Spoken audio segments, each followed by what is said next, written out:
Buenos dias, buenas tardes, buenas noches, ¿cómo estás? ¿Todo bien? Hoy tenemos más una clase de Clínica 1, donde vamos a charlar a respeito principalmente del hígado y del hepatograma. Entonces, vamos a empezar con nuestra clase porque la clase de hoy promete, o sea, está bien tranqui, yo creo que todos van a entender y yo traté de facilitar bastante las cosas. Entonces, vamos a compartir el power y ahí vamos a empezar con nuestra clase de hoy, que es sumamente importante porque é repasso fisiológico do hígado e também a respeito do hepatograma. Então, vamos começar com nossa classe de hígado e a respeito do hepatograma também. O hígado.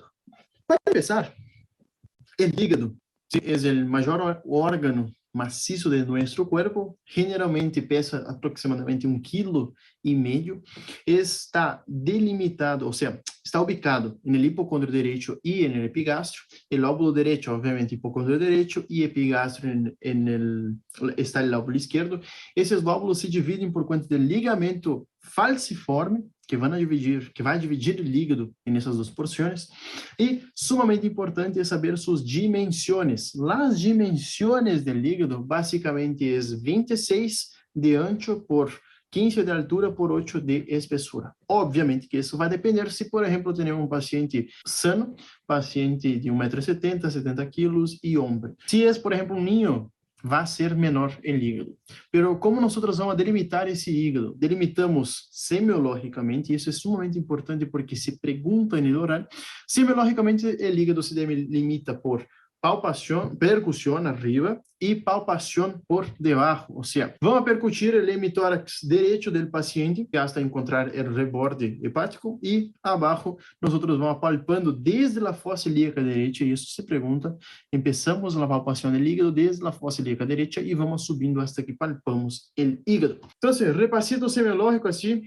Outra coisa bem importante antes que eu me olvide. O vaso também se empieza a palpação do vaso desde a fossa ilíaca direita. Pero por que se empieza de aí? Porque nós, quando temos um agrandamento, alguma enfermidade hepática, com uma hepatomegalia, o hígado cresce hacia a fossa ilíaca direita e o vaso também cresce na fossa ilíaca direita. Então, esses dois órgãos, para ter um chip para memorizar, nós começamos a palpação desde a fossa ilíaca direita. Bueno, pontos claves, então, do hígado. Basicamente, o hígado, devido à grande quantidade de processos que está involucrado, e as vias biliares também, as manifestações clínicas que o paciente vem aí, estamos tranquilos na guarda, vem o paciente, são muito variadas. Porque, por exemplo, se vem um paciente com tamarillo, com icterícia, assim, uma icterícia remarcada, eu tenho que sim ir a buscar se não é algo hepático ou de vias biliares. Mas, basicamente, vamos, então, seguindo com esta classe, vamos a relaxar, porque essa parte que vamos ver agora, que as funções, são as funções metabólicas, já vimos, só vamos repassar.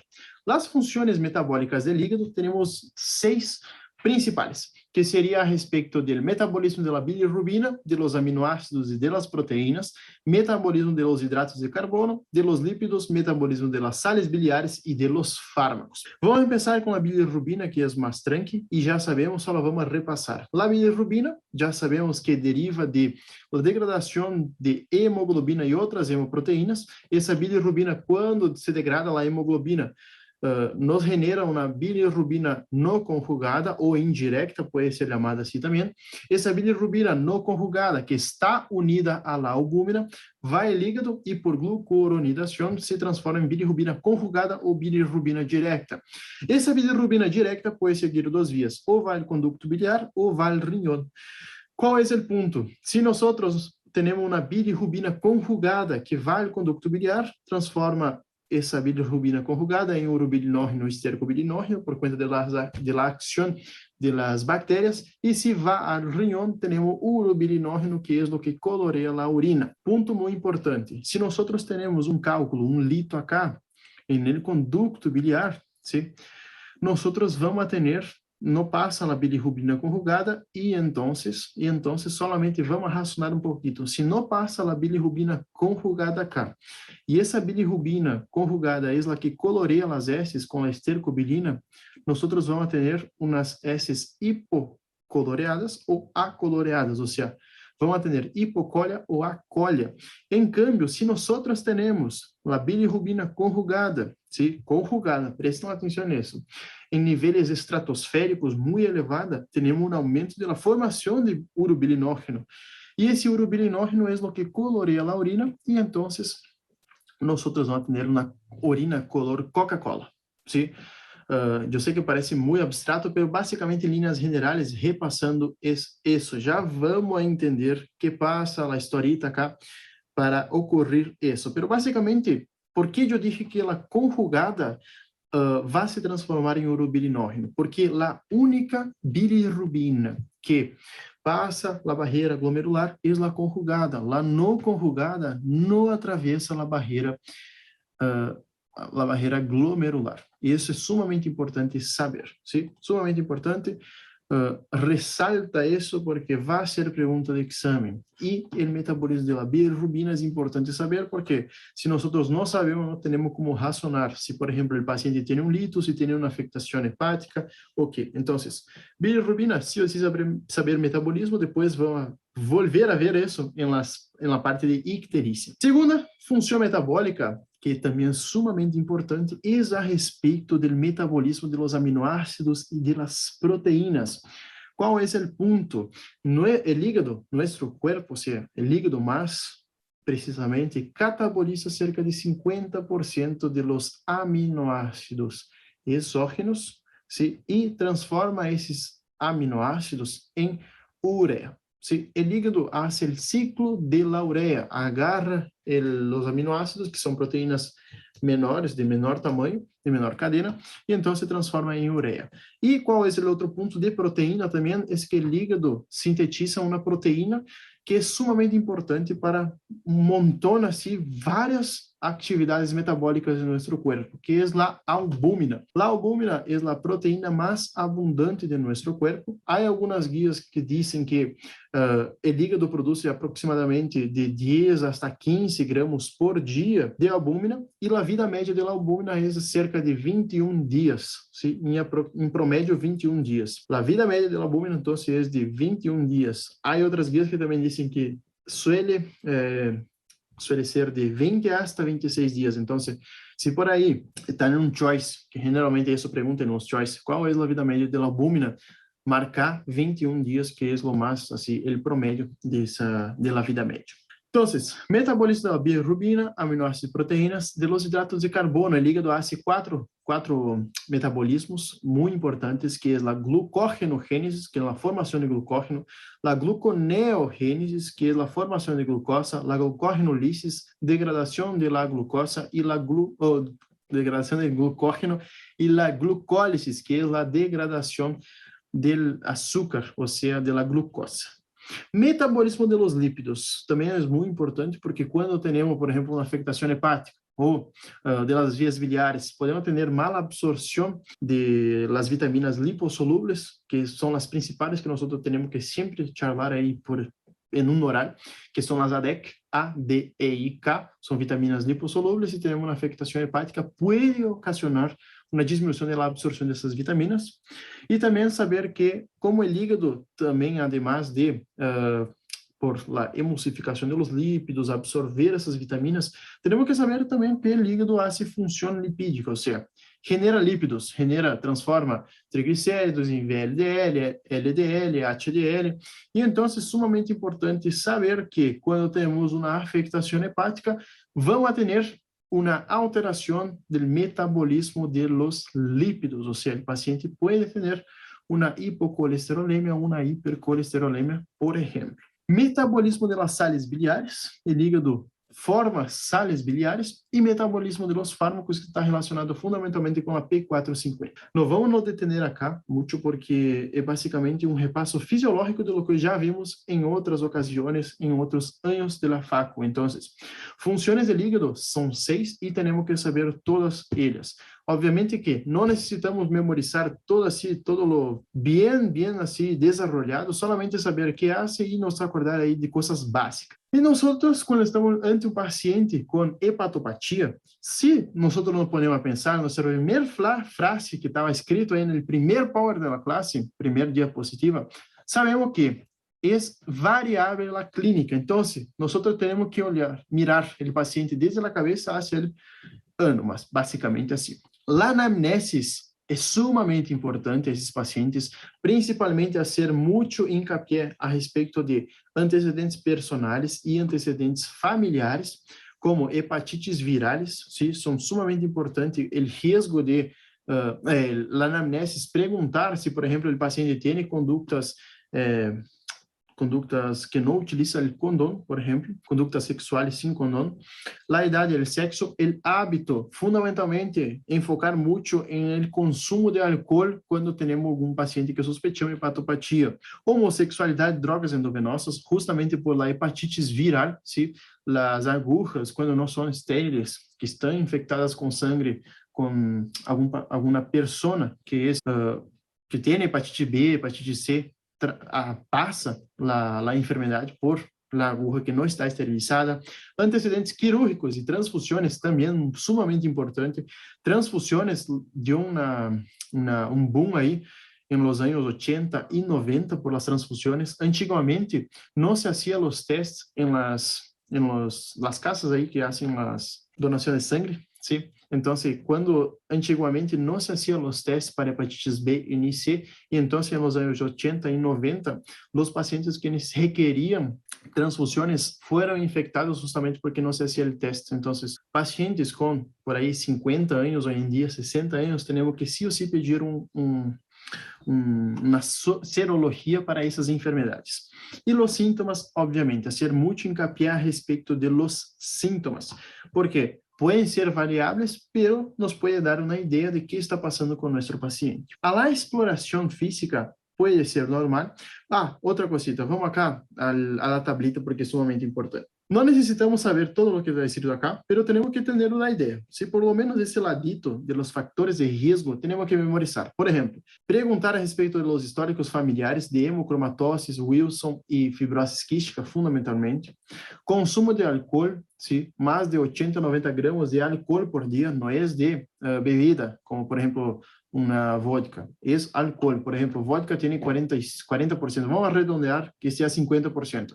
Para chegar a 80 gramas por dia, o paciente tem que por lo menos tomar 200 ml de vodka por dia para chegar a esse ponto. E é sumamente importante porque o paciente pode ter uma esteatose hepática alcoólica ou pode também evolucionar uma cirrose se é a largo prazo. Pero basicamente, sí o sí, no olvidar desse lado acá de la tablita de los factores de risco, porque, por exemplo, história familiar, consumo de álcool, alterações como hiperlipidemia, diabetes e obesidade são sumamente importantes perguntar ao paciente para nós termos uma ideia de que pode passar com esse paciente. Medicações, condutas de risco, viajes ao extranjero, colite ulcerosa, história de icterícia ou hepatites e intervenção quirúrgica hepatobiliar. São coisas que sí ou sí não podemos olvidar em la hora de la anamnesis. Eu, por experiência própria, como eu sei que isso se pergunta hacía muito em los orales, eu memorizaria por lo menos esse lado de como fazer uma anamnesis se sospechamos que o paciente tem alguma hepatopatia. ¿Sí? Então, esse ladito de la tabla, sí ou sí, como se pergunta muito, vamos a memorizar, porque é sumamente importante para o oral. Depois que passamos da anamnesis, vamos ao exame físico. O que vamos fazer? O exame físico pode ser normal. Por exemplo, um paciente que tem uma hepatite viral, muitas das vezes pode se apresentar de maneira normal, sem nenhuma alteração. La inspecção, vamos ver se há icterícia, estigmas cutâneos de hepatopatia crônica, los anelhos de Caixa-Influencer, estigmas cutâneos acá de hepatopatia crônica. Vamos ver depois em cirroses, que são os hábitos de Chavosteck, que os pacientes têm telangiectasias, distribuição feminoide do velo pubiano, todo isso, mas vamos deixar para depois, para agregar aí conhecimento. Agora vamos solamente fazer uma introdução. Palpação e percussão, palpar o hígado é delimitar a porção abaixo do hígado e percussão, vamos a delimitar aonde empieza o hígado. E aí vamos medir se o paciente tem uma hepatopatia ou não. Acordando que, para fazer a semiologia, o paciente deve estar acostado na camilla, em decúbito dorsal, nós vamos ao lado direito do paciente, o médico à direita do paciente, e vamos a percutir até que encontramos o reborde costal superior.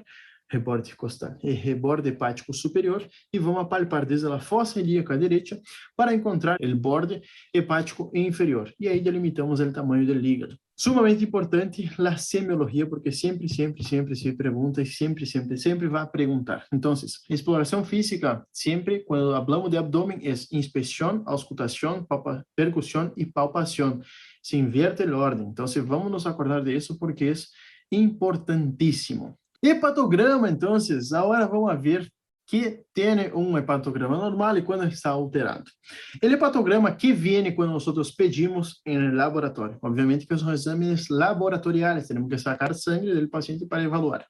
Que vem um hepatograma: bilirrubina, transaminasas, 4-HPT, fosfatase alcalina, 5-nucleotidasa, gama-RT, tempo de Quick, proteínas em suero, que é a albúmina, colesterol e se pode agregar a pseudocolinesterasa. Isso é o que vem no hepatograma normal. Obviamente que colesterol e pseudocolinesterasa nós podemos agregar e o que está em estrellita vem quando se pide um hepatograma.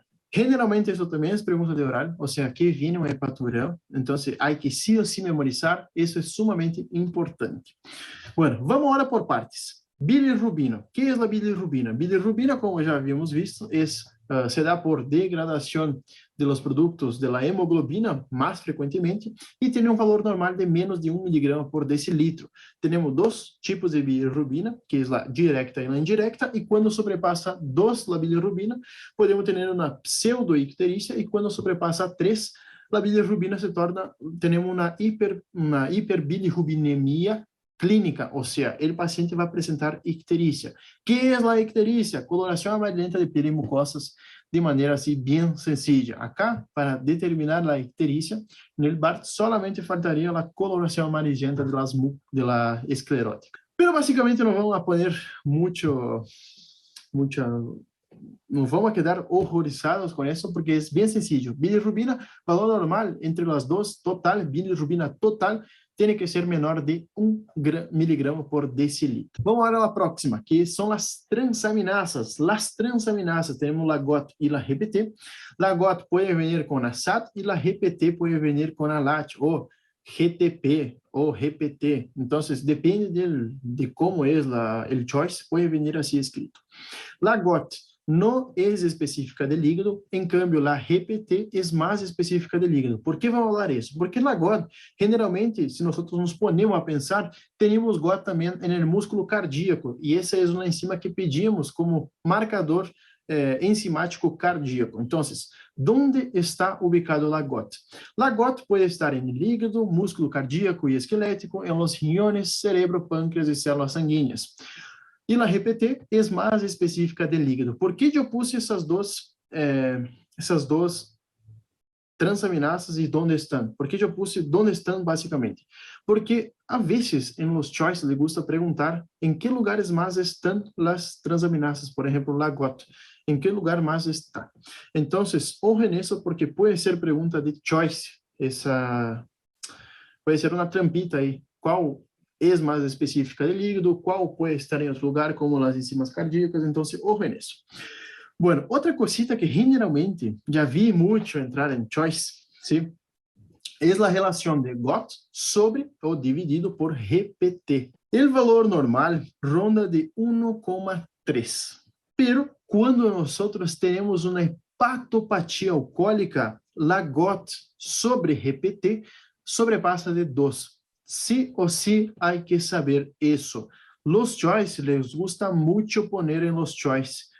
Quando eu tenho uma GOT sobre RPT maior a 2, me indica que hepatopatia alcoólica, hepatopatia não alcoólica. Generalmente, é sumamente importante memorizar pelo menos essa parte, que GOT sobre RPT maior a 2 indica uma hepatopatia alcoólica crônica. Na maioria das outras etiologias, generalmente a RPT, que é mais específica do hígado, está maior que a GOT. Então, ojo nisso, na maioria dos restos das hepatopatias, RPT está maior que a GOT. Em câmbio, pacientes alcoólicos vão memorizar isso porque, sim ou sim, sumamente importante, a GOT sobre RPT é o índice de Riches, obviamente, pero temos que saber que nos alcoólicos está maior a 2. E no restante, a RPT é maior que a GOT. Bueno, si la hepatopatía no es alcohólica, la GOT sobre GPT es mayor a 1, ¿sí? Sugiere una cirrosis hepática, y la enfermedad de Wilson da GOT sobre GPT mayor de 4. Pero lo que les gusta más poner en los choice es esa, hepatopatía alcohólica, GOT sobre GPT mayor a 2. Bueno, entonces, solamente para recapitular lo que estábamos diciendo, la relación que se llama, que es GOT sobre GPT, es el cociente de Riches, que normalmente es de 1 a 1,3. Hepatopatías alcohólicas, mayor de 1, pero generalmente le gusta poner que mayor de 2. Hepatopatías virales ou crônicas, índice de Riches menor de 1. Por que da menor de 1? Porque a GPT, generalmente, que é mais específica do hígado, aumenta mais. Então, se, por exemplo, temos 1 dividido por 1, vai dar 1, pero se temos 1 dividido por 5, vai dar 0,2. Então, o índice de Riches vai dar menor de 1. Justamente por conta disso, é uma questão matemática. Las elevaciones de las transaminasas pueden ser leves, moderadas y muy graves. Sí, generalmente vamos a ver que una enfermedad, cuando ya es más crónica, muchas de las veces, esas enfermedades dan elevaciones un poquito más moderadas. Y cuando son más agudas, más intensas, las elevaciones de las transaminasas son más elevadas. O sea, vamos a ver ahora. Elevaciones leves moderadas, menor de 8 veces del límite normal. Eso ya fue pregunta de escrito también. Les gusta mucho poner choice así, entonces vamos a memorizar. Las hepatopatias que têm elevações moderadas são as hepatites crônicas virales, fármacos e ervas medicinais, hepatites alcoólica, enfermidade hepática não alcoólica, hemocromatose, hepatites autoimune, enfermidade de Wilson e déficit de alfa-1 antitripsina. Quando tem uma majora 15 vezes do limite normal, então é muito grave essa elevação. Hepatitis viral aguda sumamente eleva muito as transaminasas, hepatotoxicidade farmacológica, hepatitis isquêmica, síndrome de Budd-Chiari, que é quando temos uma obstrução do retorno venoso, enfermidade de Wilson e hepatite autoimune. Então, as hepatites que são agudas, ¿sí? Generalmente esse ladito acá del quadro, são mais intensas, degradam mais, destruem mais las células hepáticas y entonces se libera más GPT. Por eso que van a tener transaminasas más elevadas. En cambio, las crónicas, muchas de las veces, lo que pasa es que ya tuvieron el boom de degradación ahí de las células hepáticas, entonces tienen menos células para degradar. Y por eso que las elevaciones pueden ser un poquito menores, ou seja, menor de 8 vezes do limite do valor normal. Eu sei que isso solamente memorizar entra, no piden isso no oral, pero no choice eu puse acá porque generalmente se pergunta, entra no oral. Bueno, fosfatasa alcalina. A fosfatasa alcalina já é outra cosita acá que é bem importante. Porque les gusta muito perguntar a onde está a fosfatasa alcalina, que é, por exemplo, no hígado, intestino e hueso. ¿Sí? Fundamentalmente temos que nos acordar desses três. Lo restante, los otros lugares también, como por ejemplo, placenta, también presenta fosfatasa alcalina, riñón y leucocitos. Pero hígado, intestino y huesos, sí o sí no podemos nos olvidar. Es así, si yo memorizaría algo, tengo que memorizar hígado, intestino y hueso, sí o sí. Valor normal de la fosfatasa alcalina, de 40 a 190 unidades por litro. Valor normal de GOT e de GPT, generalmente de 40 hasta máximo assim 45, 50 unidades por litro. Antes não hablé, pero só para saber, é de hasta 40, 45, dependendo do laboratório. Bueno, ¿cuáles son las causas de aumento de fosfatasa alcalina? ¿Sí? Entonces, está en el hígado, en el intestino y sí o sí saber que está en la placenta. Muy, muy importante. Porque esas son elevaciones fisiológicas. La placenta, o sea, el embarazo, es una elevación fisiológica de la fosfatasa alcalina. Pero vamos a ver primero. Bueno, causas de fosfatasa alcalina elevada. Obstrucción extrahepática de las vías biliares, cirrosis biliar primária, essa é uma enfermidade que generalmente afeta mulheres, e já vão ver nas próximas classes, colangitis esclerosante, colestasis tóxico-medicamentosa. Para quem não sabe o que é colestasis. Colestasis é quando tem uma afectação, uma alteração em la eliminação normal, ou seja, altera o flujo de la salida de la bilis acumula massa no hígado, e la bilis, quando se acumula no hígado, tem efeito tóxico, ou seja, é hepatotóxica, quando está acumulada no hígado. Então, ocasiona la afectación, la inflamación y la degradación hepática por cuenta de eso. Colestasis, entonces, solo para saber, es una alteración en la eliminación del hígado, de la eliminación de la bilis desde el hígado hacia las vías biliares. Cuando tenemos un enlentecimiento, para resumir, colestasis, estasis es flujo enlentecido de la bilis y que va a generar alteraciones. Así para dejar mais sencillo. Metástases hepáticas também podem ocasionar fosfatase alcalina elevada, enfermidades infiltrativas hepáticas e também as elevações fisiológicas que se perguntam em los horários. Em que casos fisiológicos eu posso ter uma fosfatase alcalina elevada? E aí são três fundamentalmente: o embaraço, fundamentalmente no último trimestre, quando ele é um adulto jovem, ou seja, jovem não, sino que está em la puberdade, temos o crescimento ósseo e isso faz com que a fosfatase alcalina chegue hasta 3, 4, 5 vezes de seu valor normal e também em los pacientes, ¿sí? Que têm, por exemplo, vamos só recordar uma cosita, eu já falei as três causas que é adolescência, crescimento ósseo e o embaraço em terceiro trimestre. ¿Sí? São essas as três causas de elevações fisiológicas que sí o sí se perguntam no oral e temos que saber. Bueno, entonces, fosfatase alcalina, hígado, intestino e hueso pode apresentar em riñón e placenta. E as elevações fisiológicas, que é o que se pergunta. Gama-GT, ¿sí? Pueden encontrar también así, GGT.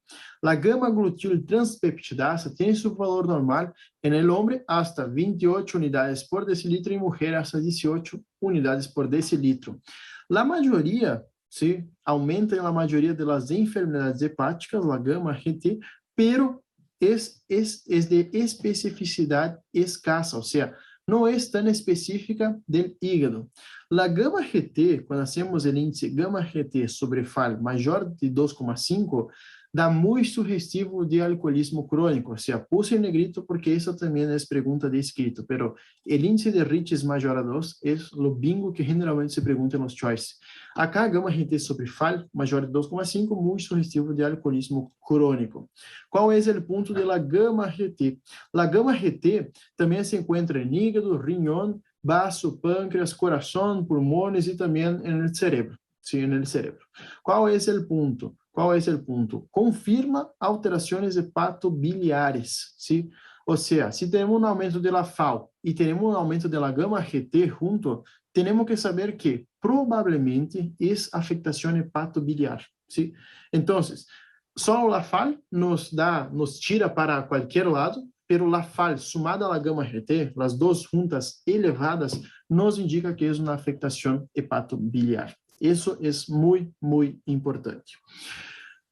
Bueno, vamos agora à albúmina. A albúmina é uma enfermidade em la enfermidade hepática, como o hígado sintetiza a albúmina, vamos ter diminuição de essa proteína sumamente importante e é a mais abundante em nosso corpo. Se a vida média é de 20 a 21 dias, por exemplo, se há no choice 21 dias, marcar 21 dias, porque essa é a resposta. E quais são os fatores que podem diminuir a albúmina que não é de afectação hepática? Ou seja, temos quando uma cirrose, por exemplo, diminui a formação de albúmina, pero temos algumas cositas, como por exemplo, algumas enfermidades, algumas afectações que vão causar diminuição da albúmina. Quais são elas e quais se pergunta? Primeiro, queimaduras extensas, temos alteração do epitélio vascular e isso faz com que extravase líquido e albúmina junto. Então, se temos albúmina extravasando com líquido, temos hipoalbuminemia e essa hipoalbuminemia faz com que favoreça a formação de edemas. Outra cosita que diminui, que é extrahepático, que diminui a albúmina, pode ser catabolismo exagerado por algum câncer, pode ser quando o paciente tem um síndrome nefrótico, pode ser quando o paciente tem, por exemplo, uma afectação intestinal, que aí temos uma enteropatia perdedora de proteínas. E também, o mais importante é saber que quando o paciente tem desnutrição, sí ou sí, por conta da diminuição da ingestão proteica, pode fazer com que tenha afectações, tenha signos e sintomas relacionados à hipoalbuminemia. Pero básicamente, la albúmina es la principal proteína plasmática, vida média de 21 días, y si nosotros tenemos una afectación hepática, tenemos disminución de la formación, y si tenemos afectación extrahepática, tenemos una pérdida aumentada de esa proteína. Grandes queimados pierden mucha proteína y líquido justamente porque lo que ya hablamos a respecto de la alteración de la permeabilidad capilar. Y cuando tenemos una hipoalbuminemia, podemos tener ascites y formación, por ejemplo, de derrame pleural por cuenta de eso, y edemas en las extremidades. Tranque? Entonces, vamos al próximo punto, que es a respecto de la 5-nucleotidasa. Bueno, cualquier cosa, pausar, volver aí no power anterior, vamos a tomar uma água e depois vamos a seguir. Eu sei que a classe de hoje é bem assim, bastante memorizável, mas eu sei que é possível. Se eu conseguir, eu tenho certeza que vai conseguir memorizar e entender essa parte. A 5-nucleotidasa, generalmente, é pouco utilizada, sim? Vai estar ubicada no hígado, coração, cerebro, os vasos sanguíneos e en pâncreas. E quando temos um aumento muito expressivo, ¿sí? É quase exclusivo de enfermidade hepática. Ou seja, se temos FAO, fosfatase alcalina, gama-GT e 5-nucleotidasa e, además, as enzimas hepáticas elevadas, temos que pensar, sim ou sim, temos que descartar a afectação hepato-biliopancreática. Porque quando temos todo isso elevado, temos que pensar, porque, por exemplo, são enzimas que são mais específicas do hígado ou das vias biliares. Se nós não comemos, se vem um paciente com FAO, gama-GT, 5-nucleotidasa e RPT elevada, se nós não pensamos em algo que é hepático ou hepato-biliopancreático, sí ou sí, nós vamos comer alguma cosita aí, alguma porqueria e vamos ir por juízo de mala praxis. Então, sumamente importante, são enzimas que não podem faltar quando sospechamos que o paciente pode ter algo hepático. Então, ojo, porque são enzimas que sí ou sí vão a pedir, que vienen no hepatograma e temos que saber. Então, a sensibilidade é comparável com a fosfatasa alcalina. 5-nucleotidasa não há muito que falar, porque generalmente não é pergunta de exame, mas por aí é importante saber que há. Então, nós já falamos da maioria do hepatograma, de quase todo o hepatograma, e temos que saber para que serve cada um. A bilirrubina, por exemplo, sirve para colestasis, transtorno de la conjugación y obstrucción biliar. La albúmina sirve para evaluar la función de la síntesis hepática, o sea, la función hepática, si el hígado está ok, si está un poquito mal. El INR, o RIN, o tiempo de protrombina, es también para evaluar la función de síntesis hepática. LDH tiene una amplia distribución celular, es una enzima de la membrana celular, ou seja, quando temos LDH elevado, que é o lactato desidrogenasa, não é HDL do colesterol, é o lactato desidrogenasa. Indica que, por exemplo, na hepatite viral aguda, temos uma destruição massiva dos hepatocitos. Também pode haver alteração na hepatite isquêmica, pero quando temos, então, afectações agudas hepáticas, podemos ter LDH elevada. GOT e RPT nos indica a necrose hepatocelular quando estão juntas elevadas, quando está solamente GOT elevada. Temos que pensar em alguma outra afectação, se, por exemplo, o paciente não está tendo um síndrome coronário agudo.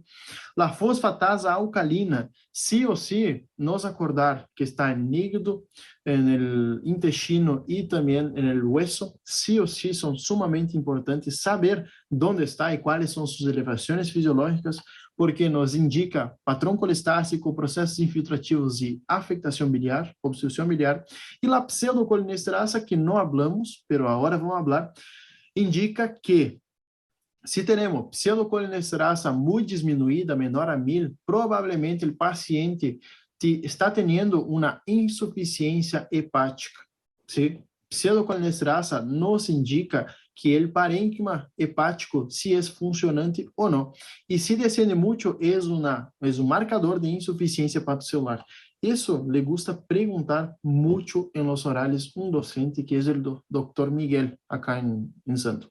Então, sí ou sí, pseudocolinesterasa nos indica a função hepática de nosso paciente. E aí nós vamos ter patrones. Que são patrones? Patrones que indicam citolisis, que é a degradação das células hepáticas, patrão de colestasis, que é quando, já falamos antes, que é quando temos uma diminuição do fluxo biliar desde o hígado hacia as vias biliares, e patrão mixto, que é tanto de citolisis quanto de colestasis.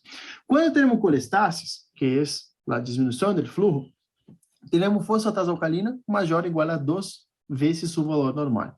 E a RPT sobre FAL está menor ou igual a 2. Patrão de citolisis, degradação das células hepáticas, a RPT está maior ou igual a 12, seu valor normal, e a RPT sobre FAL menor ou igual a 5, o índice RPT sobre FAL. E mixto é quando temos RPT sobre FAL maior a 2 e menor de 5, ou seja, é colestático e citolítico. Sí ou sí, patrão colestático sempre é pergunta de exame, sempre vai perguntar laboratório, no laboratório, patrão colestático, o que é isso? É que temos elevação da FAL e RPT sobre FAL é menor ou igual a 2. Sí ou sí, isso casi sempre se pergunta nos exames. Então, vamos memorizar essa tablita acá, poner estrellita porque é sumamente importante.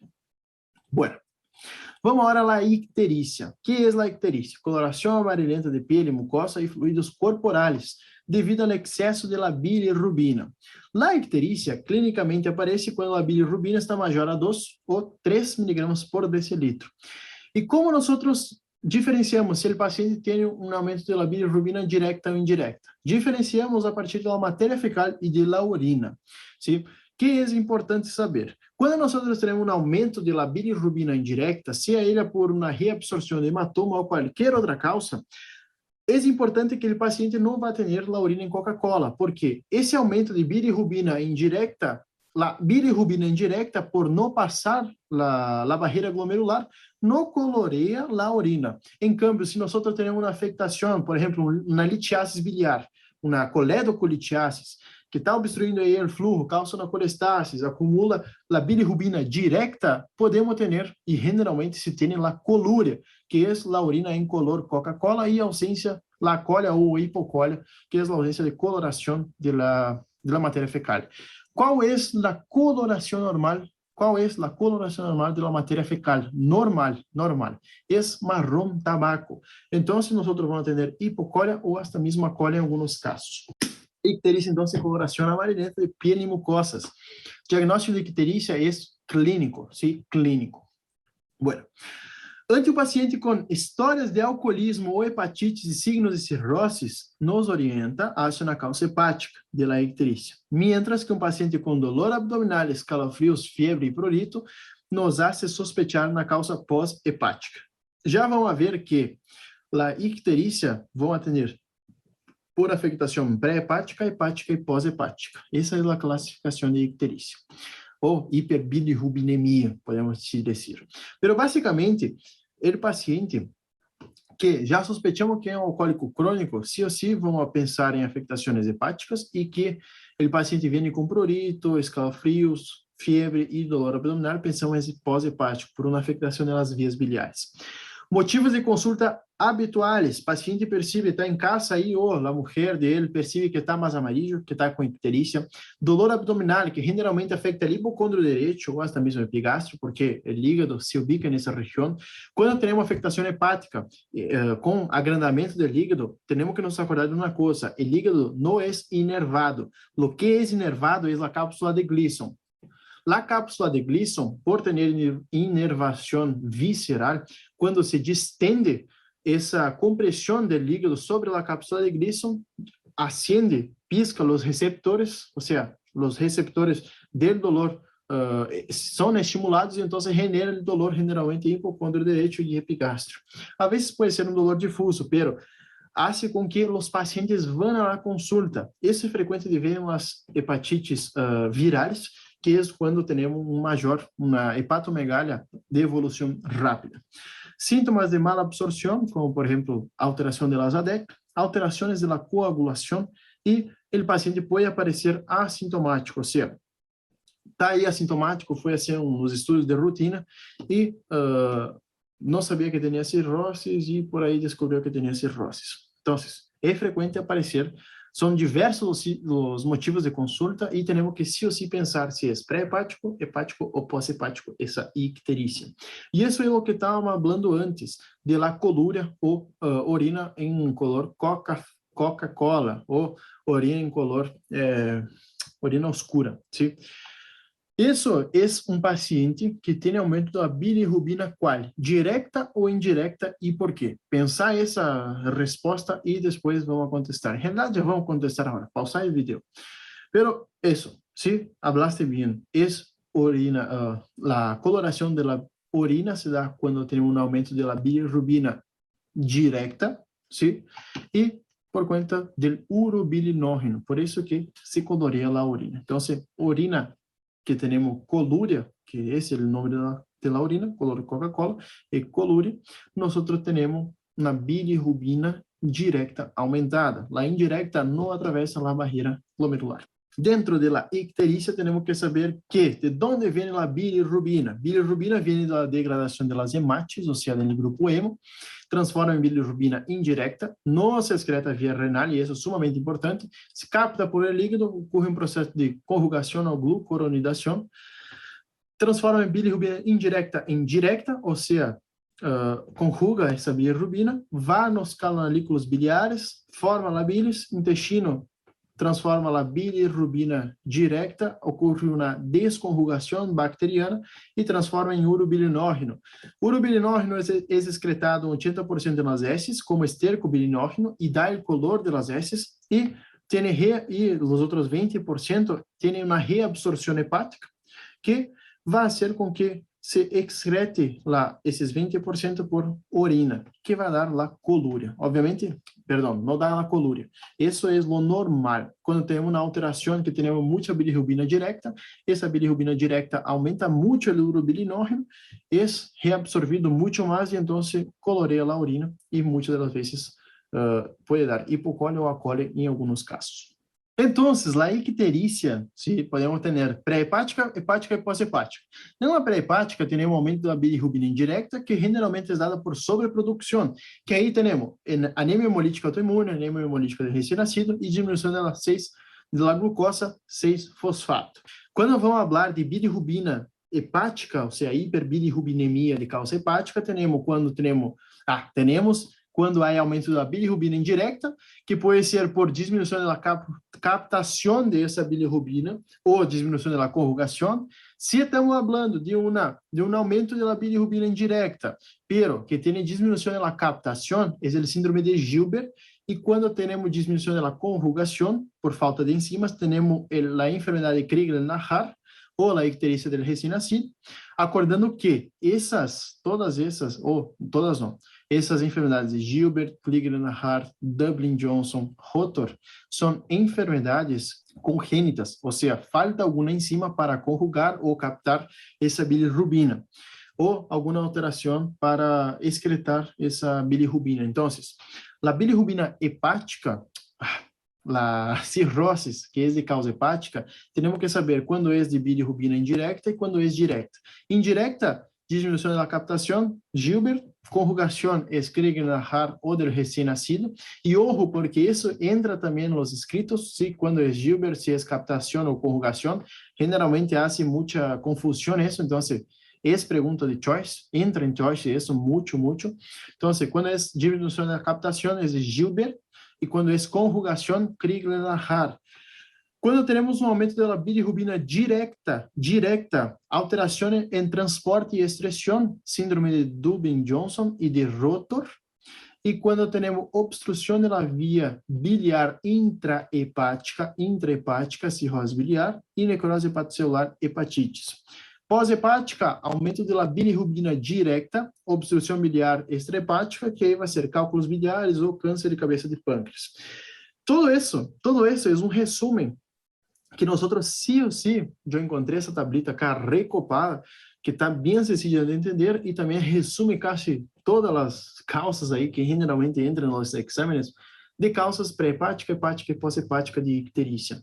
Sí ou sí, esse quadrito temos que memorizar de qualquer forma quando é pré-hepática, hepática e pós-hepática, e também nos acordar que pregunta a respeito da captação e da conjugação. Quando é disminuição da conjugação, qual é o nome? E quando é captação, qual é o nome? Sí ou sí, isso é sumamente importante. Então, pré-hepática, aumento da bilirrubina indirecta. Hepática, temos aumento da bilirrubina indirecta, porque quando temos diminuição da captação ou conjugação, o hígado não consegue captar essa bilirrubina. Então, se não consegue conjugar e nem captar, e então aumenta a bilirrubina indirecta. Em câmbio, a bilirrubina direta é quando temos já uma captação, uma conjugação adequada, pero temos alguma alteração nos próximos processos, que seria o transporte e excreção, obstrução também das vias intrahepáticas e necrose hepatocelular, que acá temos uma afectação de los processos depois da captação e conjugação. E pós-hepática é direta, obviamente, sim? Porque a pós-hepática significa que passou por todos os processos hepáticos, pero que teve alguma afectação depois do hígado. Então, por isso se chama pré-hepática, hepática e pós-hepática. Bueno, qual é a clínica e como os pacientes geralmente vão se apresentar de acordo a cada afectação? Se é pré-hepática, a bilirrubina indirecta está aumentada, já havíamos visto isso. A urina vai estar clara, com urobilina positiva. As heces vão apresentar hipercólia, na maioria das vezes. Pode haver anemia, esplenomegalia e transaminasas normais. Quando é hepática, vão ter bilirrubina directa muito elevada, a indirecta também vai estar elevada, acólia ou hipocólia, colúria, prurito, bradicárdia, transaminasas muito elevadas e fosfatase alcalina elevada. E, em câmbio, quando é pós-hepática, bilirrubina directa muito elevada, indirecta pouco elevada, muito pouco, a vezes valores normais, acólia, hipocólia, colúria, prurito, bradicárdia, transaminasas pouco elevadas e fosfatase alcalina muito elevadas. Que nós vamos saber de todo isso para deixar mais sencillo. Sí ou sí, em la pré-hepática, que é o mais importante? Bilirrubina indirecta aumentada, hipercólia, ¿sí? E urina clara com urobilina positiva. Por que nós não vamos ter colúria acá em la pré-hepática? Porque se nós ponemos a razonar um pouquinho do que já hablamos 300 vezes, a bilirrubina indirecta não atravessa a barreira glomerular. Então, se nós temos uma bilirrubina indirecta, não atravessa a barreira glomerular e então não temos colúria. ¿Sí? Então, ojo nisso, porque muitas das vezes nos confundimos e ponemos tudo igual. Pero não. Urina clara, heces, hipercólia, ¿sí? E bilirrubina indirecta aumentada. Afectação hepática, que nós temos que saber, sí ou sí, bilirrubina directa muito elevada, colúria, acólia ou hipocólia e colúria, transaminasas muito elevadas, porque estamos falando de hígado, de afectações hepáticas, e fosfatase alcalina não está tão elevada, pero está elevada. Essa é a diferença de quando temos uma pós-hepática. Por quê? Quando temos uma afectação pós-hepática de vias biliares, a que mais vai aumentar é a fosfatase alcalina. Em câmbio, as transaminasas aumentam, pero não a valores iguais de las hepáticas. Sim, isso é sumamente importante. A bilirrubina directa é o ouro acá, sí ou sí saber que a bilirrubina indirecta pode estar mesmo hasta níveis normais. E acólia, hipocólia e colúria, a mesma coisa. Acólia, hipocólia, colúria em ambas, pero o que diferencia são as transaminasas e fosfatase alcalina. ¿Sí? E uma está mais elevada que na outra. Isso é o mais característico, o principal para memorizar e sair dessa classe, sabendo por lo menos isso de hígado. O restante nós vamos agregando nas próximas classes. Então, isso é o básico. Bueno, pero nosotros estamos aí de guardia e vem um paciente que tem afectação hepática. O que nós principalmente vamos a ver é que, se temos sospecha de alteração hepática, vamos fazer um hemograma, um hepatograma, sim, obviamente já sabemos o que vem no hepatograma, e vamos avaliar se é, por exemplo, um patrão colestásico ou se é um patrão de urea hepatocelular. O que eu quero dizer com colestasis? É alteração na eliminação da bilis, e urea hepatocelular eu quero dizer com afectações agudas que vão danhar meu hígado e vão causar aumento das transaminasas, lesão celular. Passo 1, que nós vamos perguntar e fazer com esse paciente? Primeiro, perguntar a respeito dos medicamentos, sim? Porque há muitos medicamentos que são hepatotóxicos. Um clássico que entra e se pergunta nos horários, entra nos escritos e também se pergunta nos horários, é o paracetamol. Paracetamol, a dose de 4 gramas, 3 gramas de onda, assim, ingeridos, ou seja, 4 pastilhas, 5, 6 pastilhas de paracetamol, já são doses hepatotóxicas por conta dele.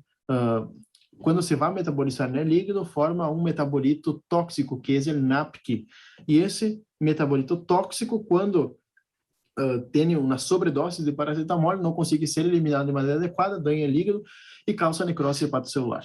Mas, basicamente, o que nós vamos fazer na anamnese completa, com resta de medicamentos, perguntar fármacos, drogas ilícitas e ervas, abuso de álcool, serologia, se, por exemplo, tem antecedente familiar de hepatites virais, screening de hemocromatose e hígado grasso. Muitos dos pacientes têm hígado grasso por conta do álcool, que vai se chamar esteatose hepática alcoólica. Quando lá esteatose hepática não é alcoólica, temos que cada vez hoje em dia está se vendo mais que os pacientes que têm essa grasita aí, esteatose hepática, é grasa no hígado.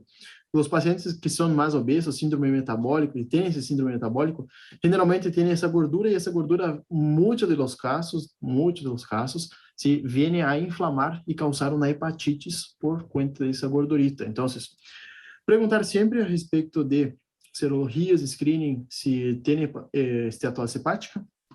Passo número 2, temos que evaluar se há alguma patologia extrahepática que pode ser diagnóstico diferencial, sim, com afectações hepáticas.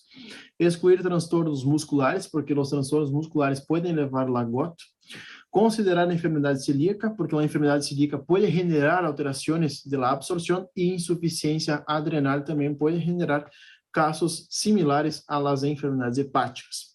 Terceiro passo é considerar enfermidades hepáticas pouco comuns. Sim? E quarto passo é decidir se vamos fazer biópsia desse paciente com injúria hepatocelular ou não vamos fazer biópsia. Temos que observar sim ou sim elevação menor a 2 vezes o valor normal com todos os testes prévios negativos, ou seja, paciente que tem elevação de transaminasas e não tem nenhum desse positivo que já falamos recém, provavelmente vamos fazer biópsia, sim, para buscar, por exemplo, na hemocromatose, enfermidade de Wilson, ou até mesmo um déficit de alfa-1 antitripsina. Quando nós vamos biopsiar nosso paciente? Quando há maior de 2 vezes as transaminasas elevadas, sim? Isso é pergunta de exame. Então, se biopsia quando há elevação maior de 2 vezes. Que é a colestasis? Solamente para finalizar agora a classe de maneira bem sencilla, porque basicamente isso é basicamente um resumo do que temos que fazer, do que temos que saber para as próximas classes. Colestasis generalmente é pergunta de exame. Que é colestasis? Qualquer situação em que altere o fluxo normal de bilis, desde o hepatocito até o duodeno, ocasionando um aumento das concentrações séricas de ácidos biliares, bilirrubina, enzimas como fosfatase alcalina e gama-GT. Qual é a clínica de colestasis? E isso sempre é pergunta de exame. Clínica: prurito, muito prurito, por acúmulo, ojo nisso. O prurito é generado por acúmulo de los sales biliares em la piel. Essa é pergunta de exame. Pode apresentar xantelasmas e xantomas, sim? Ou seja, por conta da dislipidemia, a colestasis genera dislipidemia. ¿Por que genera dislipidemia? Porque se temos colestasis, temos menor secreção de bilis. La bilis é onde generalmente vamos a eliminar a maior parte do colesterol de nossa dieta e de nosso corpo. ¿Sí? Então, se temos acúmulo de bilis em nosso corpo, temos alteração do perfil lipídico, aumento do perfil lipídico, ou seja, o colesterol, por exemplo, hipercolesterolemia, e a hipercolesterolemia vai generar xantelasmas, que é acúmulo de grasa, placas grassosas en el ojo, e xantomas, que são placas de grasa também en la piel. Podemos ter também icterícia, ¿sí? Los dedos em palillo de tambor não são exclusivamente de enfermidade hepática, acá em colestasis também podem apresentar, e icterícia, obviamente. Eso es colestasis, ¿sí? Es una alteración del flujo normal de la bilis. Sí o sí es pregunta de examen. Eso después nosotros, eso es una introducción, como ya dije, entonces vamos a cerrar essa ideia de colestasis, patrão colestásico, quando temos colestasis, quais são as enfermidades causantes de colestasis, vamos acerrando de acordo à evolução das classes. E fim, essa foi a classe de hoje. Desejo a todos muitas bendições, que tenha um lindo dia, uma linda tarde, uma linda noite, ¿sí? E nos vemos na próxima classe. Adiós e hasta a próxima classe. Qualquer dúvida, enviar um mensajito. E espero em la próxima. Adiós.